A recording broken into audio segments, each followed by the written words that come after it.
Oi, pessoal, estamos começando mais um ROIConcast, o nosso podcast aqui na Ciclo E-Commerce para ajudar você, gestor de e-commerce, a vender mais.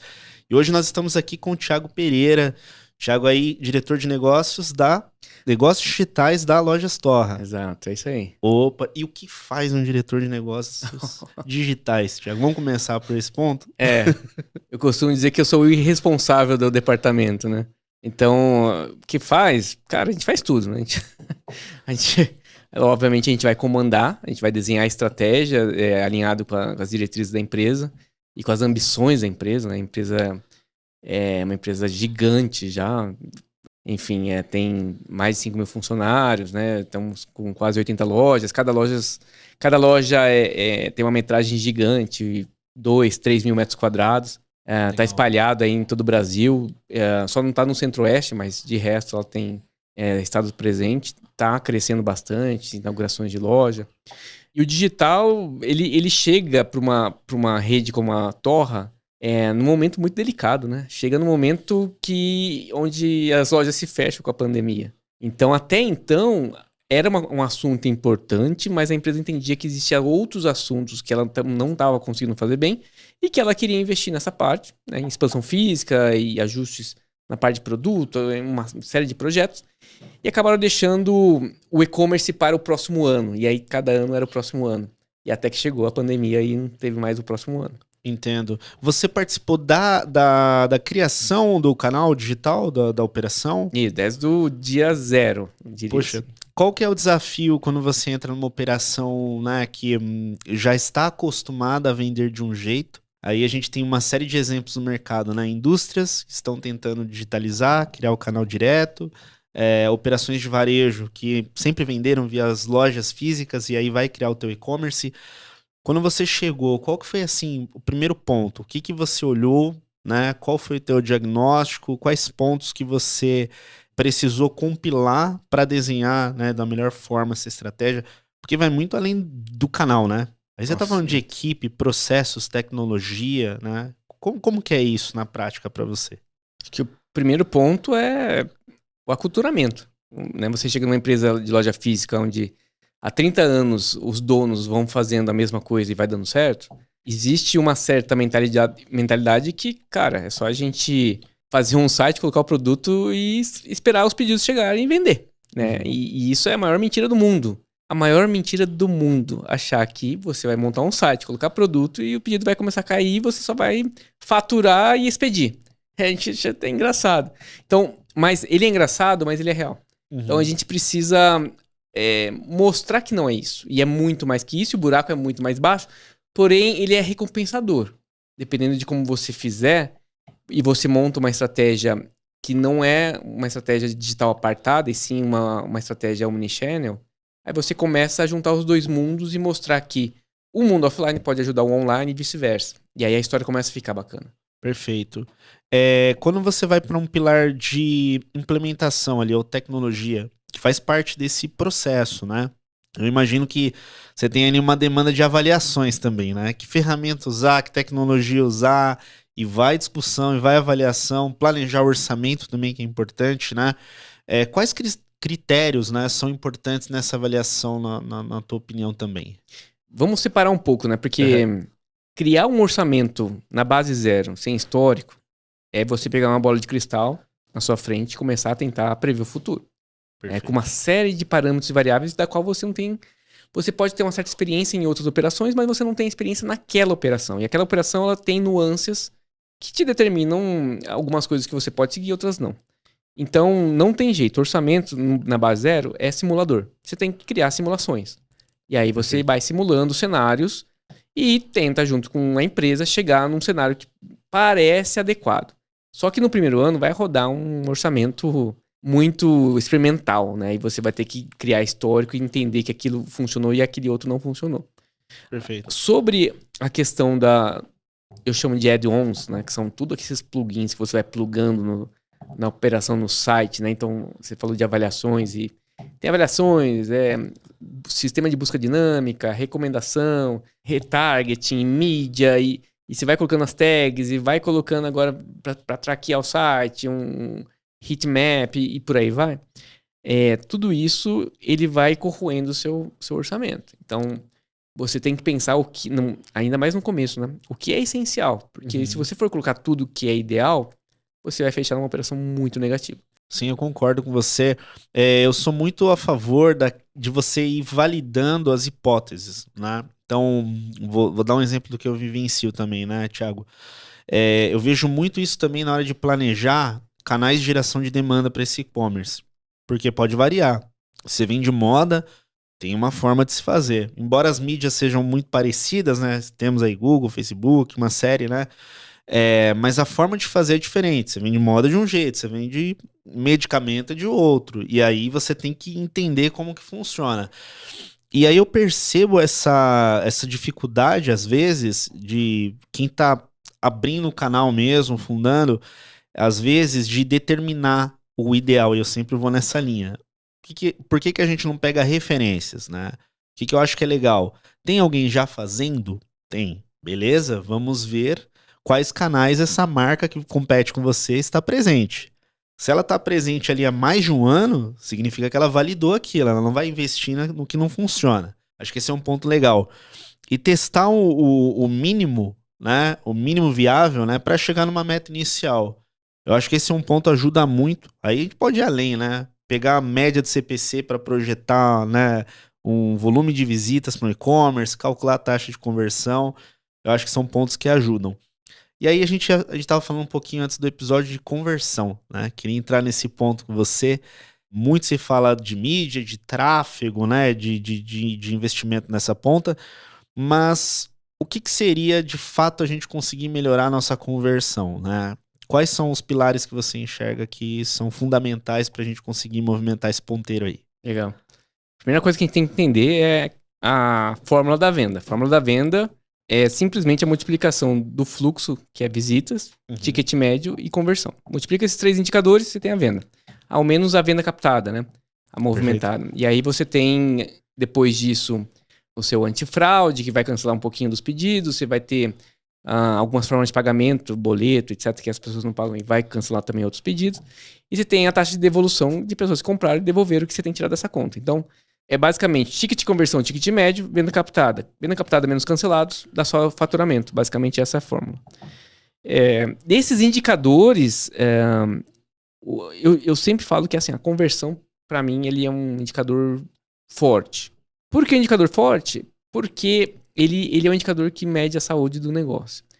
E ele é composto por diversos parâmetros. Então, conversão tá alta, conversão tá baixa, não é uma balinha de prata ali. Não foi um cara que fez acontecer. É uma conjunção de fatores, né? E ficar claro quais são eles para que você possa trabalhar quando a conversão tá baixa ou tal, é super importante. Então, mas é um volume assim, extenso. E eu acho que a gente pode listar algumas, né? Então, obviamente, estoque eu diria que ele é fundamental, porque as pessoas não compram experiência, elas compram o produto. Por trás do produto, você encaixa a experiência. Perfeito. Mas vai fazer um site de experiência sem produto. Ninguém vai comprar assim, nossa, que site bacana, eu acho que vou comprar um produto. Não funciona assim. Estou com uma necessidade, estou com uma demanda, estou com um desejo, por isso vou comprar. Puxa, que bacana que é muito fácil comprar. Puxa, que bacana que tem minhas formas de pagamento. Puxa, que bacana que é rápido. Puxa, que bacana que é barato o frete, é rápido a entrega. Então tem uma série de elementos que corroboram na venda, mas eles ficam por trás do produto. É assim que eu entendo e é assim que vem funcionando. Perfeito. E a partir daí, o trabalho é entender, legal, se o produto é o primordial, tenho eu o produto correto? Eu tenho o sortimento bacana? Eu tenho a profundidade de peças nos SKUs, né, nos desdobramentos dos tamanhos, cor, necessário para fazer a venda? A minha curva ABC está abastecida? Minha cauda longa está bacana? Dominar a parte de produto, que normalmente é o que melhor faz uma empresa de varejo tradicional, eu acho que ele é o fundamental. Começa o jogo dessa forma aí. Legal. Isso não quer dizer também que é facinho, tremendo trabalho, né? Você ter uma visão clara de como dimensionar seu estoque, quantidade de peças, porque é uma grana que, se você compra errado, é dinheiro parado.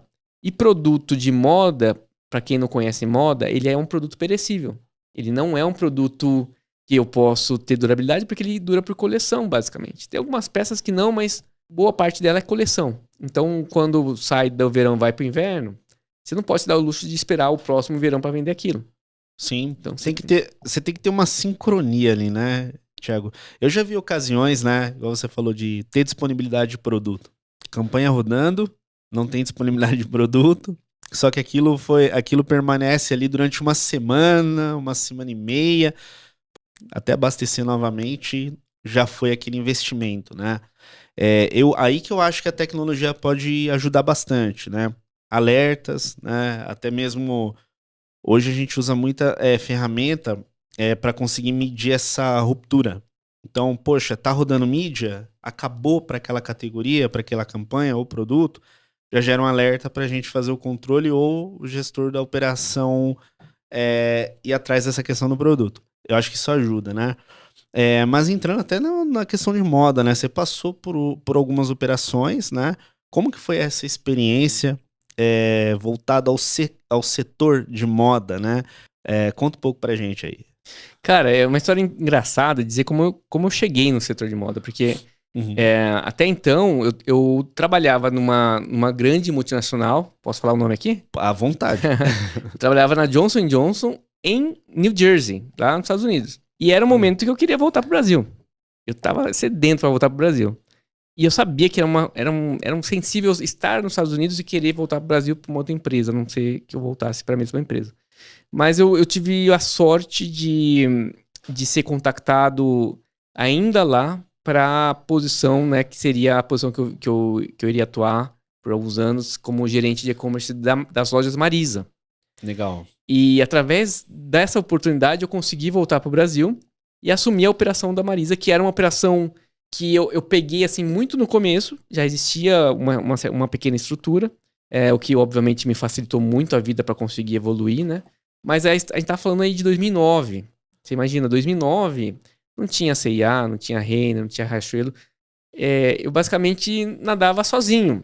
E o que não necessariamente é bom, porque quando entram os players, você aumenta os consumidores também. Uhum. Então, um ajuda o outro.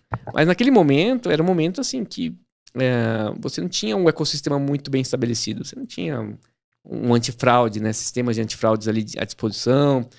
Os gateways ainda não tinha tanta opção de gateway.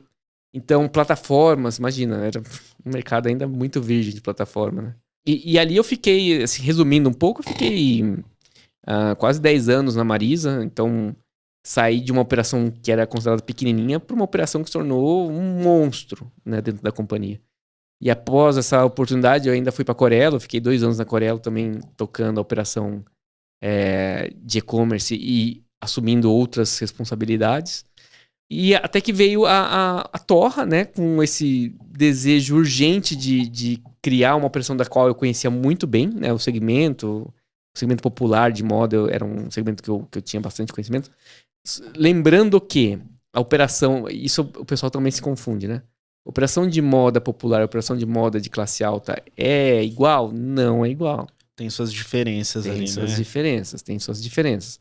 Então, nesse momento eu volto para esse mercado mais popular, que é um mercado que eu me dou muito bem, e aí tem que partir do zero. Você parte assim, eu até digo que nem do zero, é -1, porque cheguei lá, tinha muita coisa que não dava nem para iniciar uma operação se eu não ajustasse alguns processos que era da empresa, não era nem de e-commerce. Entendo. Então a gente teve que trabalhar alguns assuntos, estruturação de SKU principalmente, para poder conseguir montar uma operação baseada nas premissas de e-commerce.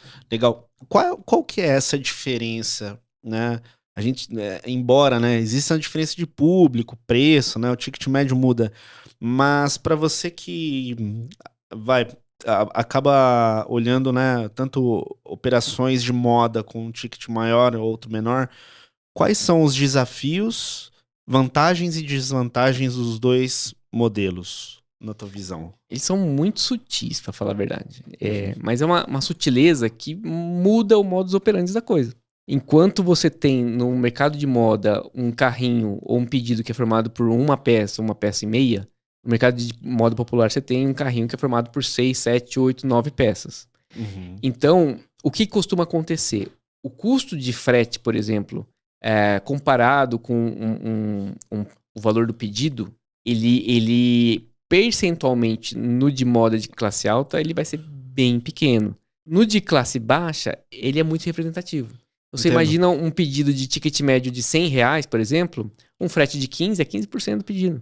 Entendo. Já de moda, que você vai vender uma peça a R$500, o R$15 ele vira peanuts, né? Vira nada. E isso muda muito a construção orçamentária, muito a questão de estratégia, muito a questão de onde você vai ceder frete grátis. Ao mesmo tempo, uma fraude num pedido de moda de classe alta, ele é muito impactante. Né? Uhum. Enquanto de moda popular, teve uma reclamação de um pedido lá de uma peça de R$15. É muito mais fácil você tratar isso. A falta que dá num pedido de 500, de R$1.000, ele é muito diferente. Aí você entra até num outro ponto, né? Você falou do frete, quando o ticket ele é um pouquinho menor, né? Aí, obviamente, isso força a buscar soluções nesse sentido, né? Que tipo de solução quem tá também num cenário desse pode buscar? É expandir para novos parceiros logísticos? É negociar um pouco mais? Basicamente, né? Até para entender a mecânica, poxa, tem esse ponto que eu sei que tá custando, né? Quais os mecanismos que a gente pode tentar trabalhar para ajustar isso? É super sensível, super difícil, super delicado, porque no final das contas o transportador vai perguntar quem é você na fila do pão. Né? Perfeito. Então, você quer negociar, mas qual que é o volume que você tem de pedidos para poder negociar? Poxa, tem 15 por dia? Meu amigo, você não é ninguém para mim. Agora, você tem 1.500? Eu quero você. Então, você tem que... Infelizmente, o começo ele é muito terrível para uma operação de e-commerce, porque a chance de você negativar na última linha é enorme. E dificilmente você não vai negativar. E se você não negativar, você vai crescer muito lento. Uhum. E aí o crescimento lento pode te matar. Então gente, é um jogo assim de gato e rato. Né? Se ficar, o bicho pega, se correr, o bicho come. Então é uma situação super delicada. Você vai ter que ganhar volume. E se você não tiver volume, você tem que se juntar com outros que você possa juntos ter volume para poder chegar junto e negociar uma tabela. Legal, eu entendo. Uma dor que é comum hoje, né? Quando a gente olha o ambiente digital, você vê muita marca trabalhando o teu canal próprio, que é a tua loja online, e algumas trabalhando não só loja online, mas também seu posicionamento nos marketplaces. E aí tem uma pauta que é interessante, que nem sempre todas as empresas conseguem fazer isso, por conta das margens, né? Então, o que eu tenho visto muito no mercado? Muita indústria, muita marca própria fazendo esse processo também de venda via marketplace diretamente. Então, eles conseguem absorver o custo, né, da comissão, conseguem trazer até investimento em mídia ali. Já multimark e revenda, às vezes é difícil absorver esse canal, né? Como que você vê isso também no mercado, considerando esses anos que você está nas operações, né, Thiago? Essas grandes possibilidades, mas nem todas são rentáveis para todo mundo, né? Cara, esse é um assunto que a gente pode ficar um tempasso aqui discutindo. Alguns elementos no meio dessa história aí, né? Se você é uma operação pequena e está começando, o marketplace ele é possivelmente benéfico para ti. Ele vai te dar uma exposição rápida no momento onde você precisa de uma exposição. Só que se você for uma operação de margem baixa, de ticket médio baixo, você vai ter grandes problemas. Porque você vai rodar no negativo, não tenha dúvida. Quem tem já uma operação que, por mais que tenha uma margem menor, mas com ticket médio alto, talvez você consiga, né? Hoje o marketplace tem a questão da porcentagem dela, mas ela tem também hoje trabalhando com valores fixos. O da porcentagem pode te atrapalhar quando você tem margem baixa.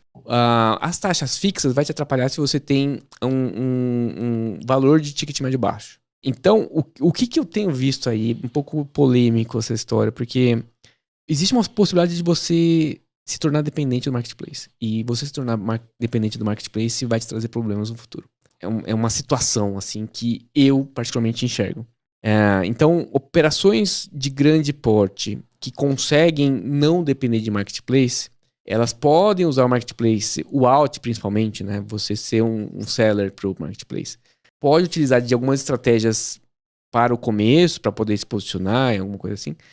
Mas eu vejo praticamente inevitavelmente esses caras têm que se tornar marketplace, porque senão eles vão estar dependentes. Então é meio que assim, você tem que saber quem você quer ser.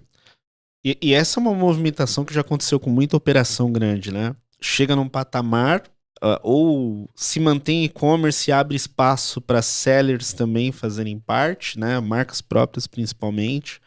Outras viram de uma vez, né? O marketplace.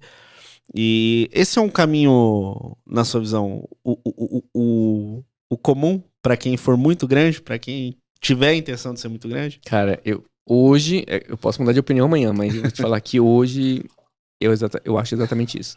Ou você tem que saber quem você quer ser. Você quer ser o tubarão, você quer nadar com, sabe? Quer nadar com o tubarão ou você quer ser o tubarão, né? Agora, ser o tubarão não é só uma questão de querer, né? É uma questão também de poder, porque é uma situação que vai te onerar um investimento gigantesco. Marketplace, você se tornar marketplace, ele demanda uma série de tecnologia, conhecimento, habilidades que é diferente de uma operação de e-commerce tradicional. Ele é muito mais complexo. Ele tem diversos cenários alternativos que dão mais trabalho do que o cenário bonitinho, né? Então, eu acho que se você é grande, você tem que encarar essa jogada. Mas é uma jornada tensa, uma jornada pesada que você tem que estar preparado. Tem um ponto que é legal a gente falar também, né, Thiago, que é questão de pessoas, né? Tá entrando num projeto, tem um desafio, construir canal, então a gente olha muito ferramenta, né? Mas tem a questão das pessoas. Como que, na tua visão, está o mercado de e-commerce quando a gente pensa em profissionais, né? Então você vai ter que formar a tua equipe ali, seja um gerente, né? Alguém de marketing, alguém de mídia. Você vê muito espaço ainda para muita gente que quer entrar no mercado de e-commerce? Quais são os profissionais, na sua visão, que agregam muito valor para uma operação também? Cara, eu sei que tem bastante gente vendo esse podcast. E eu vou falar a verdade, doa quem doer, na minha perspectiva. Não quer dizer que eu tenho a verdade, mas às vezes é dura. Como é que eu vejo isso? Tem oportunidade pra caramba. Mas o que eu tenho visto é que existe uma geração mais nova que ela é muito diferente da geração da década que passou. Então essa geração mais nova, eu vejo ela muito... Ela tem ela quer atingir coisas muito mais rápido, sendo que o tempo passa igual para todo mundo. Então, a pessoa tá fazendo estágio, ela já quer saber porque ela não é presidente amanhã. É meio que isso, sabe? Ela tem eles são muito... Eles têm uma... Você acha que é um conjunto de ansiedade que afeta? Eu acho que a minha geração estragou também um pouquinho, a geração que tá vindo aí, sabe? A minha geração era uma geração que, cara, pra você fazer sucesso do dia pra noite, levava 10 anos. Então, e essa geração acha que quer fazer 10 anos do dia pra noite. E aí eu não vejo segredo. Então eu vejo o pessoal, ela fica um ano no cargo, ela tá falando que é sênior. E senioridade não tem outra forma a não ser você ter quilometragem. Você tem que rodar. Você tem que passar por situações. É isso que vai te dar calo na mão. E é isso que vai fazer você ser um cara sênior. E essa turma não tá acostumada com isso. Então eu tenho visto... Eu entrevistei uma pessoa, 21 anos. E 21 anos, cara. E ela... essa pessoa, ela fez um estágio de 1 ano e meio. Ficou 1 ano como analista e tava numa entrevista comigo pra ser analista sênior. Com 21 anos, com essa quilometragem. Não acho que também é questão só de tempo, né? É muito da intensidade. Mas a chance dessa pessoa ter passado por diversas situações que tornam ela uma sênior é muito pequena. Tanto é que as perguntas que foram colocadas, não houve tantas respostas qualificadas. Mas na cabeça da pessoa, assim, cara, já sou sênior. Já mereço essa posição. E eu não vejo isso acontecer, não é por aí. Então eu tenho esse lado que eu vejo a turma afobada em querer atingir posições muito acima do que elas estão preparadas e elas não entendem o porquê. E eu vejo também a turma do home office. Então, diversas posições profissionais interessantes que a gente entrevistou, mas não estavam dispostos a trabalhar com a gente no escritório. Estavam dispostos a ficar no lugar dela lá e trabalhando. Qual que é o ponto aí? O ponto é que eu acho que home office é legal, dá pra gente fazer uma coisa híbrida, mas você estar longe, não dar as caras aos tapas, né? Não estar ali, você perde um pouco da vivência do que é preciso para você chegar lá. E aí você se torna talvez um pouco menos, com menos condições de chegar a alguns postos que você poderia chegar se você estivesse junto, mostrando ali e dando as caras. Legal. Vou entrar nesse ponto também, porque é muito parecido com o que a gente vivencia, né? Porque assim, imagina, quando você tá ali na área de marketing, performance, é comum ter muita gente nova chegando, gente de idade, né, nova. Porque é uma área que atrai as pessoas jovens por conta de ferramenta, tecnologia, né? Poxa, isso deve ser muito legal de fazer. E essa questão que você falou desse anseio, ele é muito real. E aí, eu gosto de destacar esse ponto, essa questão da senioridade, né? Pro pessoal que estiver aí começando a carreira também, não só o título, né, Thiago? Título é uma coisa, você ter bagagem para você falar ou executar algo é algo completamente diferente. Aí eu concordo muito com você. Eu vejo, pô, se você quer chegar naquela posição, antes de pensar no título, pensa nas atribuições e ser bom naquilo. Acho que esse é um ponto legal, né? E do home, também concordo. E tem um ponto do home que é assim, tem muita coisa que a gente aprende porque a gente esbarra nas coisas. Isso não tem como ter no home.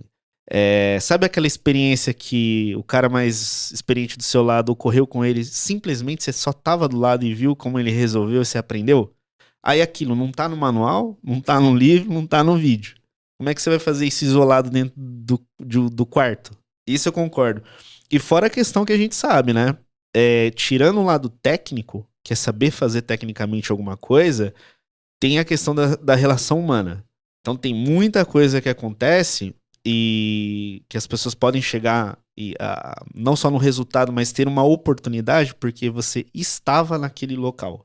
Aí nesse ponto você falou do home, né? Que eu acho que o pessoal perde um pouco a oportunidade. Embora eu acho muito bom ter ali os seus dias e tal, mas isolar, eu acho que perde muita oportunidade. Aí eu concordo muito com você nesse ponto.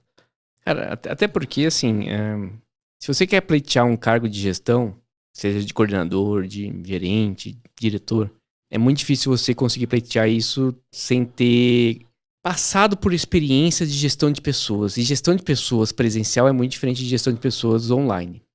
Pelo bem e pelo mal. Então, como é que você vai aprender a fazer gestão de pessoas sem passar por conflitos que são inerentes ao relacionamento humano de trabalho no local? Perfeito. Você tem que passar por isso, cara. Não é à toa que eu tenho visto aí as big techs aí americanas falando para os seus colaboradores voltarem, né? Porque existe uma certa perda aí de produtividade, uma certa perda de capital humano, de relacionamento e de crescimento que funciona bem, né?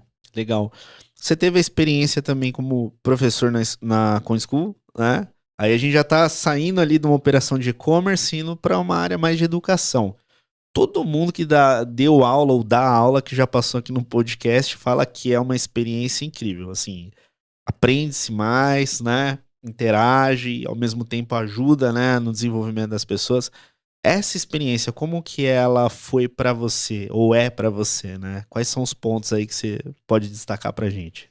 Cara, assim, eu dei aula na CoinSchool, dei aula em outras escolas também, e eu dei muita palestra. Muita palestra. Teve ano assim que eu palestrei mais de 25 vezes, com certeza. Olha.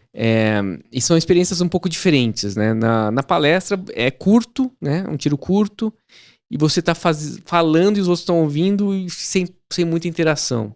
E é uma experiência que eu, acho super bacana. A aula, ela é um pouco mais profunda, né? Ela tem a interação, ela tem as dúvidas, e ela principalmente te força a estudar.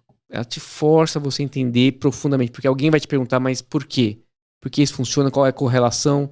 Como que é realmente? Mas como é que aperta esse botão? Onde eu configuro? Onde que eu entro? Como é que eu faço? Então você tem que saber o mecanismo a fundo. Então ela te força muito a você estudar para ter preparado.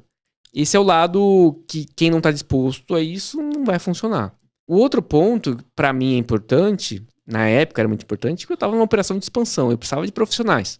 Ali era um bom lugar para poder identificar profissionais que eu poderia estar contratando. Então era dar aula e estar de olho nas boas perguntas, nas pessoas, nos bons comentários. A gente consegue sacar isso do outro lado, né? Dando aula. E pra mim isso foi muito importante porque, nossa, contratei algumas pessoas, né? Não só formar elas, que eu acho que é bacana, mas também identificar essas pessoas. Eu lembro de um profissional, de um aluno, na verdade, que eu achava interessantíssimo os comentários e as perguntas. Fazia sentido, né? Uma pessoa que tinha... Ela tava lá pra aprender, mas ela tinha já uma base. E esse perfil não funcionava pra mim, mas ela ia de encontro pra uma agência. E eu tinha muitos amigos de agência, né? E acabei indicando essa pessoa pra uma agência. Tempos depois, esse colega me falou, cara, ele é o melhor funcionário da minha empresa hoje. Então, Olha que legal. funcionou bem pra mim e funcionou pros colegas também. Deu pra aproveitar. Poxa, fica a dica aí então, né, Thiago? Para quem tá entrando na área de digital, não desconsidere que existem oportunidades. Mas a gente vai voltar de novo no ponto que a gente falou da interação humana, né? Sim. Estava ali, naquele Estava lá. ambiente, interagiu, né? Essas oportunidades, elas vão acontecendo, né? E eu acho assim que a gente tem que estar pronto para preparar, né? Para sempre estar preparado para aproveitar o máximo possível, né? Tem alguma operação, algum projeto que pra você, de onde você já passou, foi o mais desafiador de todos? Cara, pra mim, sempre o mais desafiador é o que eu tô no momento. O último vai ganhando mais Vai ganhando pontuação. mais. O desafio que eu tenho hoje, ele é, cara, beirando ao... Não vou falar beirando ao impossível, né? Mas ele é muito grande. Então, e o fato... O porquê ele se torna grande é porque ele é ambicioso. E tudo que é ambicioso pra mim me brilha os olhos. Gosto de fazer aquilo que ninguém conseguiu fazer. Então, que exemplo que eu posso dar sobre isso, cara? Tava muito insatisfeito com o índice de conversão da nossa operação atual. Mas muito. Então, olhando os números frios, assim, e comparando com o mercado e comparando com aquilo que eu passei, os nossos números não eram bons. E aí a gente entra um pouco naquilo que a gente falou. Puta, o que pode ser? Estoque, sortimento, grade? Será que é ruptura? Será que eu tô tendo algum problema de usabilidade? O cadastro de produto não tá legal? As fotos estão mal tiradas? Frete tá alto? O frete tá caro? O prazo de entrega é alto? E você começa a se perguntar com zilhões de hipóteses e o que pode ser, né? E aí você começa a tratar um a um, né? Então, se aí pode ser estoque, vamos ampliar esse estoque. Puta, ampliei o estoque. Melhorou, mas não foi tudo isso. Cara, será que é o cadastro de produto? Vamos enriquecer esse produto mais. Puta, não é isso. Foto, será que é isso? Vamos pro estúdio, vamos trazer mais fotógrafos, vamos produzir mais. Cara, então, de novo, assim, conversão tem muitos elementos. E tudo que você fizer, ele vai refletir na conversão. Né? Não vai se perder. Só que uma coisa incomodava muita gente. O site não era rápido, cara. Nosso indicador de velocidade, de performance, não era legal. E a gente tá numa geração que é aquela geração que gosta de pegar o aplicativo, apertar o botão, ele já explode, né? O aplicativo, você vai clicando, ele vai respondendo muito rápido. Ninguém gosta de ficar num aplicativo, sei lá, no Uber, no iFood. Você não quer ficar esperando. Você quer apertar o botãozinho e já processar e vai para abraço, né? Com esse pensamento, a gente entendeu que, cara, vamos encarar, então, essa questão de performance do site. Só que as minhas alternativas não eram das melhores. Porque eu tinha a alternativa... Né, hoje a gente roda a plataforma VTEX. A primeira alternativa seria sair do CMS, que é o legado deles, e pro I.O., né, que é a plataforma atual. Talvez para um executivo de mercado é a opção mais lógica e mais segura que ele pode fazer. Só que para mim, com os comentários de colegas de que, cara, eu mudei para I.O. e não vi muito o ponteiro mudar, né? Então eu ficava me perguntando, será que eu fazer essa mudança vai me trazer o retorno que eu quero? Fico sabendo de um caminho que a VTEX está traçando, que é o Front Store. É uma tecnologia nova que a VTEX está trabalhando e ela pretende lançar. Vocês utilizaram da Deco? Então, essa é a história, né? A gente, enquanto nós estávamos pensando se a gente iria para I.O. ou se a gente iria para o Front Store, que também está num momento muito ainda imaturo, né? Estou ainda trabalhando nisso. Ou ficar onde a gente está, né? Tinha essa alternativa também, vamos ficar onde a gente está, a gente olha os movimentos e a gente toma uma decisão. Me surge uma startup que simplesmente não tinha nenhum cliente. Eles não tinham nenhum case.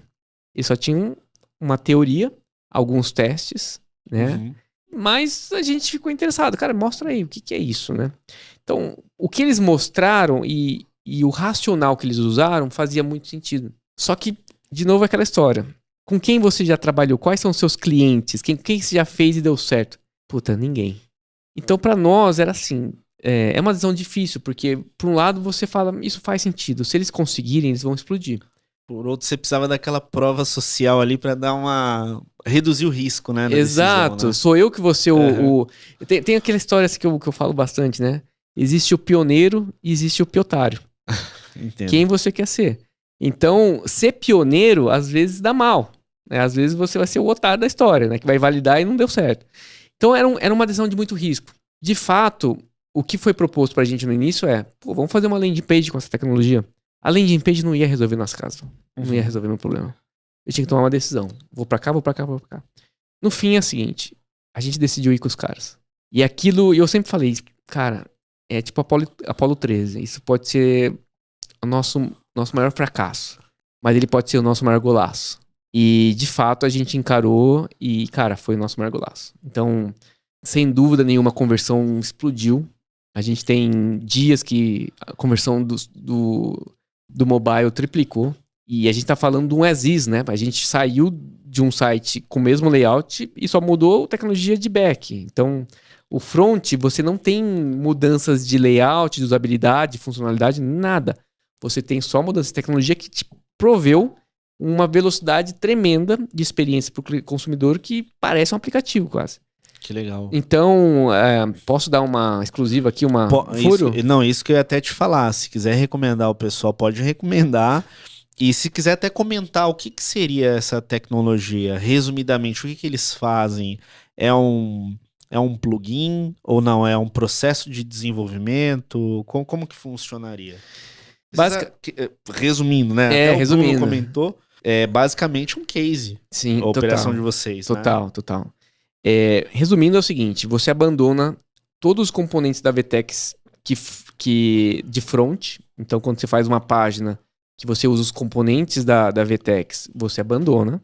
Você faz um layout que é chamado de headless, que é um site puro, né? Na onde você usa, em vez de você usar esses componentes da VTEX, né, esses objetos da VTEX, você usa a VTEX apenas como motor. Você usa as APIs da VTEX. Então você pega os dados, né, e a lógica da VTEX por API, e você renderiza isso em objetos, em componentes, da qual a Deco é um framework que você utiliza e ele renderiza com muito mais potência, com muito mais performance e velocidade. Os criadores da Deco são ex-funcionários da VTEX, que entenderam que isso é um movimento que nos Estados Unidos é muito forte, né? Um movimento que nos países mais avançados ele tá se estabelecendo, que no Brasil ainda não havia começado. Então eles entenderam que, cara, tem uma oportunidade, no mundo isso tá já se estabilizando, a gente não começou no Brasil, vamos começar pelo nosso. Então eles se juntaram, saíram da VTEX, montaram a empresa e começaram a componentizar esses elementos para poder usar a VTEX. E falo VTEX, mas pode ser qualquer plataforma. Então eles se plugam a essas plataformas através das APIs e trazem um site muito mais performático. Que legal. Então, assim, se eu for entender essa parte mais técnica, é uma separação. Você usa, então, você só usa o mecanismo da plataforma, a parte sistêmica, para fazer ela rodar, registrar pedido, esse processo. Isso. Tudo que é interface com o usuário é apartado. Isso, é um framework apartado. Você não usa o nativo da plataforma. Perfeito. Você não usa o nativo da plataforma. Você despluga totalmente o front e usa somente as APIs para poder fazer o back que vão alimentar esses componentes que vai voltar no site com uma performance melhor. Que legal. Traduzindo isso para negócio, né? Essa melhoria técnica em negócio é basicamente aumento de velocidade, melhoria na conversão, melhoria de venda. No final você... Vamos lembrar dos 3, né? Ou dos 4. Fluxo, conversão, ticket médio e cancelamento. Então, ele vai te ajudar... Não vai te ajudar no fluxo. Ele não vai... Ele pode te ajudar um pouco no ticket médio, no sentido de que você navega mais rápido, você consegue adicionar mais produtos e dá vontade de você continuar comprando, né? Adicionando mais produtos. Legal. Mas, de fato, o que ele te traz muito rapidamente é uma melhora de experiência, e melhor experiência te traz mais conversão, e trazer mais conversão vai trazer mais venda. Que legal. O que você mensurou de antes para depois, tirando a questão da velocidade, né? Muito provavelmente você foi mensurando tudo, né? Como nós éramos antes e o que mudou. Não vou entrar em aspectos de quanto que faturou mais esses itens, né? Que são mais particulares, mas essa transição, a performance de negócio do canal, ela foi instantânea ou ela levou ali uma semana e meia, mais ou menos aí para girar? Considerando que eu fui o primeiro cliente, Aham. então teve muita coisa que eles aprenderam nesse processo. Nós também aprendemos muita coisa nesse processo. Eu diria assim, que a gente sentiu um aumento de conversão significativo no segundo dia. Poxa, que legal. Essa é uma. Então, assim, você já pode colocar isso aí como uma ação de sucesso que você teve dentro da operação. Cara, assim, eu vou dar uma. Vou dar uma informação exclusiva pra ti, de cara que ainda não saiu na mídia. Isso vai sair na mídia. Está saindo um reporte chancelado por uma consultoria, né? Perfeito. Onde ela fez uma medição de performance, de velocidade dos principais sites do Brasil de e-commerce. Então, basicamente, pega os sites de maior tráfego pela SimilarWeb e começa a analisar site a site para poder ver o que o PageSpeed e o Core Web Vitals, que ambos são do Google, fala dos sites. E é baseado nisso, e baseado no cruzamento desses números, e baseado no cruzamento também de scans que foram feitos não só num dia, foram feitos por vários dias, né? Em todos os rankings. Lembrando que o Torra tá longe de ser a maior operação do Brasil, tá longe de ser o que mais vende, tá longe de ser o mais bonito, tá longe de ser uma série de coisas. Mas ele se tornou o mais rápido do Brasil. Que legal. Então vai sair esse ranking, deve ser divulgado aí talvez semana que vem. Fiquei sabendo, obviamente, porque né, ficamos ali em primeiro. Mas já fica aí pra quem estiver aí escutando a gente, vai sair no mercado, vocês podem conferir, vai estar lá a gente na frente de muitas marcas muito importantes. Que legal. Pro pessoal da Deco, parabéns pela inovação, né, Thiago? De dar a cara a tapa e fazer o projeto também. Eu vejo assim, sempre que existe algo novo, tem essa questão do risco de se testar. Só que no final das contas é aquilo. A gente mantém do mesmo jeito ou faz algo novo. Se deu certo, beleza, vai e decola, né? E aí, para fechar essa ponta também, o que você tem visto de diferente hoje no mercado que tem te chamado a atenção, né? Seja em tecnologia, modelos de gestão, né? O que você tem visto de mais inovador aí no mercado de e-commerce? Cara, eu acho que eu consigo falar o que eu tenho menos visto de inovação no mercado de e-commerce, porque a gente tem muita gente lançando, né? Todo mundo quer... Toda hora você vê alguém oferecendo um novo serviço, um novo componente, um novo objeto, uma nova função, uma nova... Enfim, tem novidade para tudo quanto é canto. O difícil é o seguinte, eu recebo, assim, inúmeros e-mails todo santo dia, de alguém me falando que se apresentando e que eles têm a nova fórmula, que eles são o novo Facebook, que eles são o novo Google, que eles são...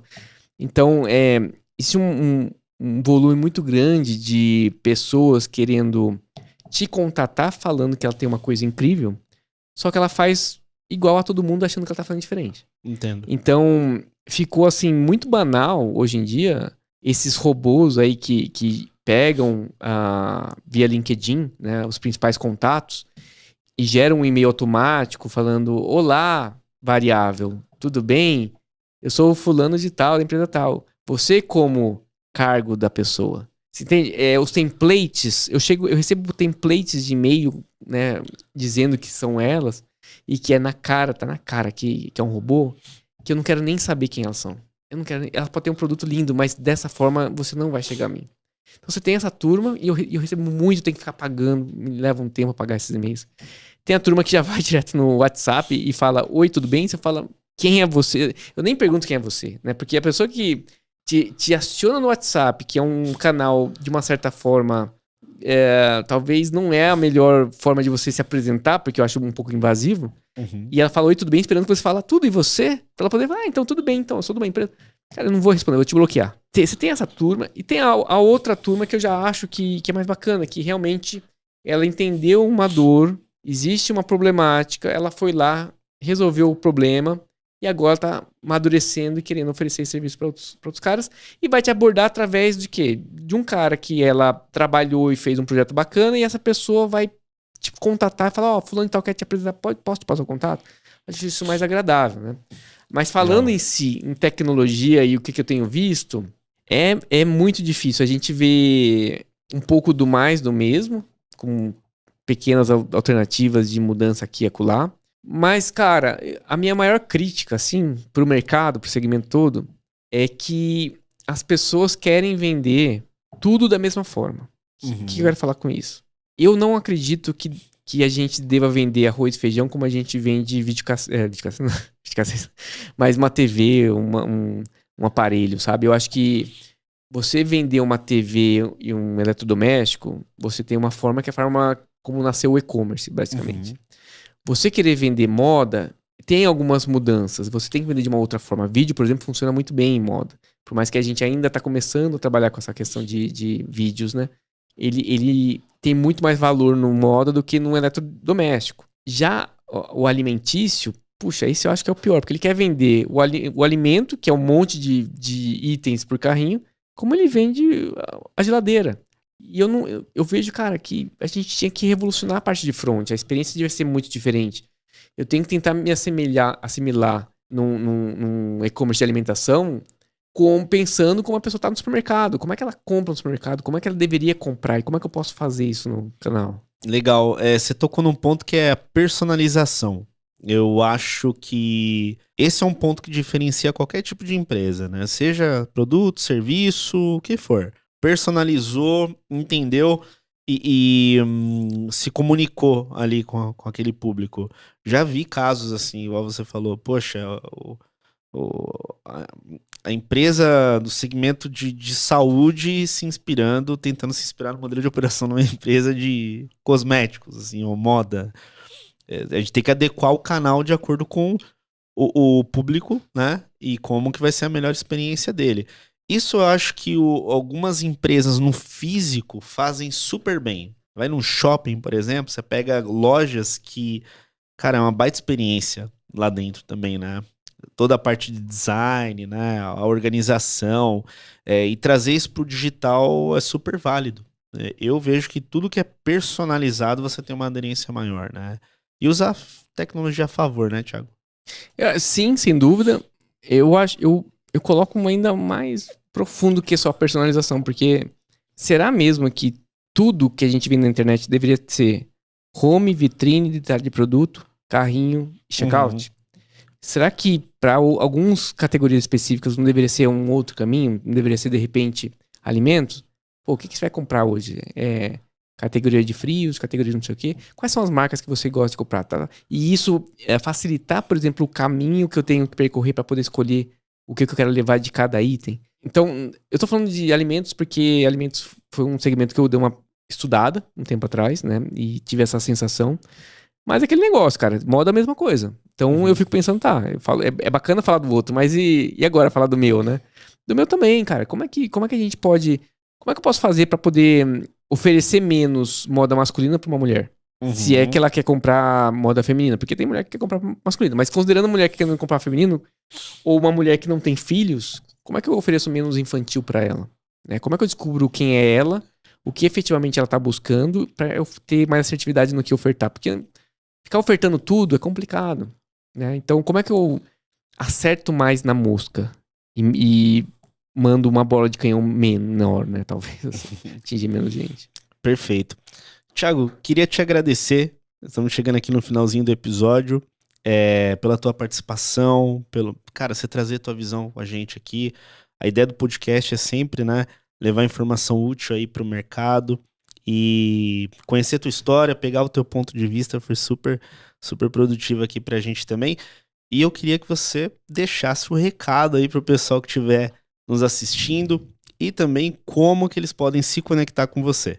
Tá. Primeiro, não faça isso com o robô pelo LinkedIn. Você não vai conseguir chegar não vai chegar através de mim por isso aí. Acho que para chegar em qualquer, tanto a mim quanto a outras pessoas, né? Você tem que ter conhecido, cara. Você tenta encontrar uma pessoa que você conhece. Cara, você consegue me conectar com aquela pessoa. Você tem que ter networking. Você tem que construir esse networking. E construir networking não é do dia pro outro. Você tem que ir nos eventos. Você tem que ir em tudo que você pode ter, que você visualizar de oportunidade. Você tem que fazer isso. E com isso você vai construindo essa rede. E através dessa rede você vai conseguir chegar nas pessoas. O recado é o seguinte. Vocês vão ter acesso em breve. Provavelmente semana que vem. Então, estamos gravando agora. Não sei quando que isso vai sair, mas... Semana que vem, a partir de hoje, deverá estar saindo o ranking. Vocês vão ver o nome, né, do Torra lá no topo. E a pergunta sempre fica, por que vocês fizeram? A Deco foi um parceiro importante, mas ele é apenas o framework. Você precisa de agências que implementam esse framework para ti. Então, aqui eu preciso agradecer a agência Plus, que fez a implementação para nós desse front da Deco. Também tudo isso não ia ser possível sem os tagueamentos corretos, da forma correta. E aí, a agência Sorrey foi a agência que conseguiu fazer esses tagueamentos de uma forma ímpar, né? Num produto que estava muito novo e precisava de conhecimentos muito avançados para poder fazer tudo isso acontecer. E a Live SEO também, que foi a nossa parceira na parte de SEO, para poder conseguir também estruturar tudo aquilo e deixar amigável para os robôs aí de indexação de Google e outros a colocar a gente lá em cima. Poxa, sensacional. Agradeço, Thiago, a participação de novo. Espero que você que assistiu esse conteúdo aqui tenha gostado, conhecer um pouco mais da história do Thiago. Deixa teu comentário aqui no nosso episódio também. Não se esquece aí de se inscrever no canal e compartilhe com mais pessoas se você acreditar que esse conteúdo possa ajudar. Eu desejo muito sucesso, um grande abraço e boas vendas.